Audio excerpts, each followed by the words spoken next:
Untuk membahas lebih lanjut kasus ini, kita sudah terhubung secara daring dengan psikolog forensik, Mas Reza Indragiri. Selamat sore, Mas Reza. Selamat sore, Mbak Stephanie. Ya, Mas Reza, apa yang Anda cermati dari kasus ini? Pengungkapan kasus yang melibatkan anggota polisi juga?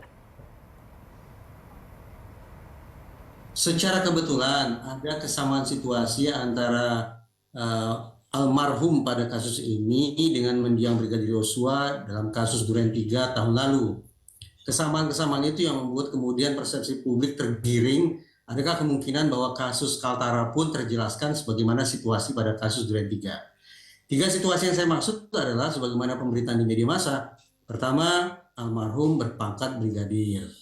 Yang kedua, berstatus sebagai ajudan atau pengawal pribadi. Dan yang ketiga, peristiwa juga berlangsung di lingkungan rumah dinas. Tiga kesamaan situasi itulah yang seolah-olah memiliki kemiripan satu sama lain yang sekali lagi memandu persepsi publik untuk menemukan jangan-jangan ini juga pengulangan peristiwa tahun lalu.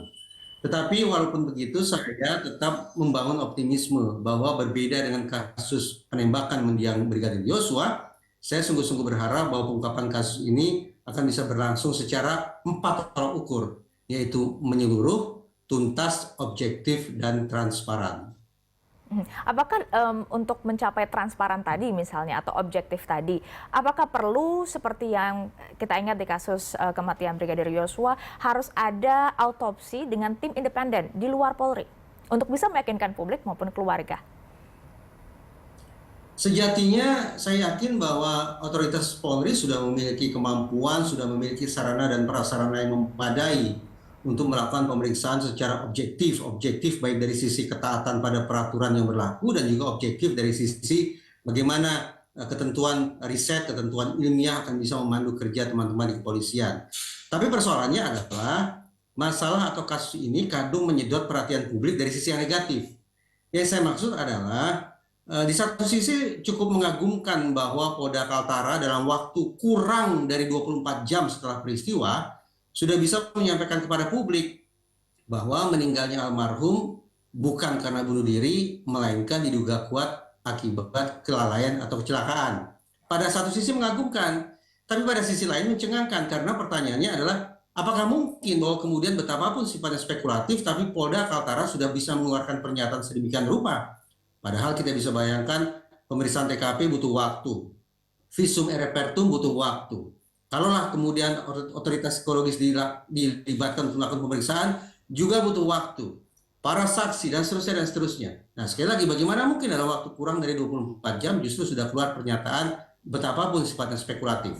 Pernyataan yang terlalu cepat, dengan kata lain, pola komunikasi Polda Kaltara yang menurut saya tidak begitu proper sejak awal, ini lagi-lagi mengingatkan publik pada kasus Duren 3. Adakah kemungkinan bahwa pernyataan yang terlalu dini disampaikan oleh Polda Kaltara juga terendus atau terindikasi terkesan sebagai bentuk obstruction of justice? Sekali lagi, kita tidak bisa menyalahkan publik kalau kemudian memiliki persepsi sedemikian rupa. Karena tadi saya katakan, ada pola penyampaian masalah atau pola komunikasi yang tidak begitu proper. Akibatnya, dari satu masalah berkembang biak menjadi dua dan barangkali nantinya akan beranak pinak menjadi tiga. Kalau dari pengalaman Anda, Mas Reza, ini kan memang diduganya adalah kelalaian ketika membersihkan senjata api. Tapi sebelumnya kan sempat juga ada dugaan pembunuhan dan juga bunuh diri. Apakah hanya dengan bukti CCTV bahwa korban sendirian di kamar, ini sebenarnya bisa menjadi bukti yang sangat kuat untuk kemudian mencoret dua kemungkinan lain?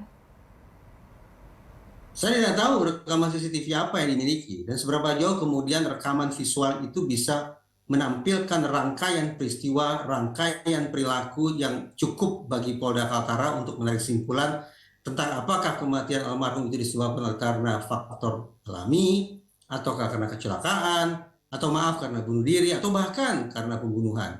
Nah, menurut saya sekali lagi butuh waktu bagi Polda Kaltara sebelum menyampaikan kepada publik spekulasi apapun itu sifatnya. Karena begitu terlalu dini disampaikan kepada publik, saya khawatir justru akan menjadi bola liar. Cermat dan tuntas, itu juga pesan Kapolri dalam penyelesaian kasus ini. Kita tunggu nanti bagaimana hasil penyidikan ataupun penyelidikannya. Terima kasih Mas Reza Indragiri sudah bergabung bersama kami di Berita Satu Sore.